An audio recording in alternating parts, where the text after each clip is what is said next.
A beautiful girl named Eri lived with her parents in the city of Lagos, Nigeria. She was 7 years old and the only child of her parents.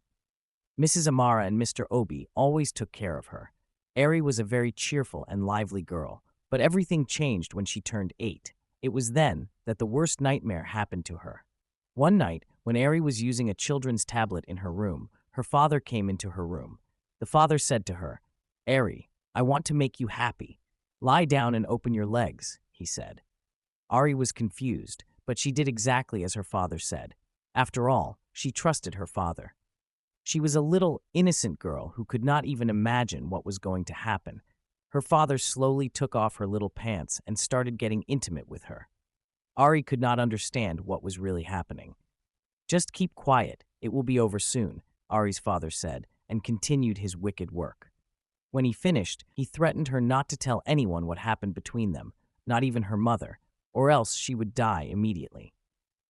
Little Ari obeyed him, and this wicked work continued for several days. You might be wondering where Ari's mother was when all this was happening. Well, I'm going to tell you, so don't panic. During this time, Ari's mother went to another state in Nigeria, Kogi State. She went to visit her family for a week. She never knew that her beloved daughter was being molested by her own husband every night. Mr. Obi kept intimacy with his little daughter. She would complain, "Dad, I don't like it. It's painful," she said with tears flowing from her eyes. He told her to keep quiet and said she would get used to it. Ari was always sad and in pain. She was no longer as close to her father as before. She was beginning to fear him. A week later, Ari's mother returned from her trip. Her husband welcomed her with a very large sum of money. When she reached home, Ari was going downstairs when she heard a woman's voice in the living room. "This must be my mother," she thought to herself. As Ari saw her mother, she ran towards her and gave her a big hug, holding her tightly.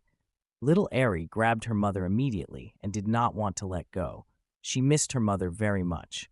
The next day, when Mrs. Amara was getting Ari ready for school, she asked Ari how she felt about being alone with her father for a few days. "Hope it was fun with your dad?" Mrs. Amara asked. "No, Ari wanted to continue her talk, but her father walked into the room. Immediately she saw him, she shivered and fell silent. He suspected that she was about to expose him, so he stopped the conversation. He asked his wife to check the kitchen because he smelled that the food was already burning. It was a big lie. He did this only to break their interaction for a moment. Ari's mother quickly walked into the kitchen, and Mr. Obi started talking to Ari. "I hope you have not forgotten what I told you. If you tell your mother what happened between you and me, you will die.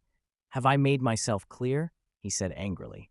He decided to take her to school that day. When Ari was in school, she felt sad all day long.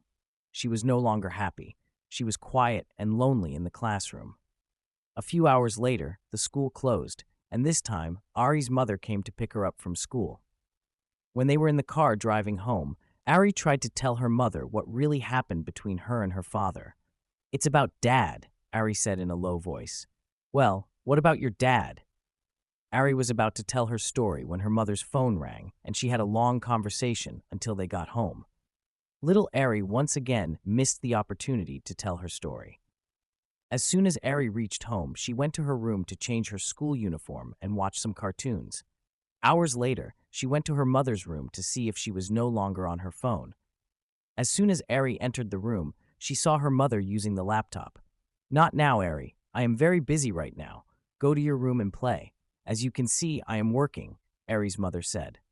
Ari felt sad and immediately went back to her room. The next day was Saturday morning. Mr. Obi entered Ari's room and ordered her to lie down on the bed with her legs wide open. He pulled down his trousers and climbed onto the little one. In a few minutes, the door opened. It was Ari's mother. She couldn't believe her eyes. How could her husband be intimate with her 8-year-old daughter? She thought. She was heartbroken and shocked. Mr. Obi immediately jumped out of bed when he saw his wife. "I can explain.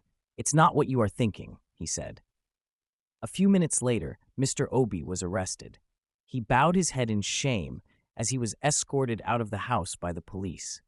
When the police interrogated him and asked him why he committed such an act, he said, "It was not the work of my hands, but the work of the devil." Immediately, he was slapped hard by one of the officers interrogating him. Then Mr. Obi said, "My wife did not allow me to have intimacy with her, and I felt like doing it. Then I took this step."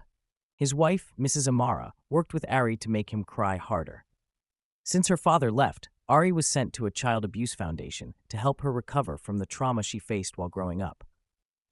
And if you have read till this point, it is a sign that you like the story. Please subscribe and give your opinion about the story on the comment section. Peace.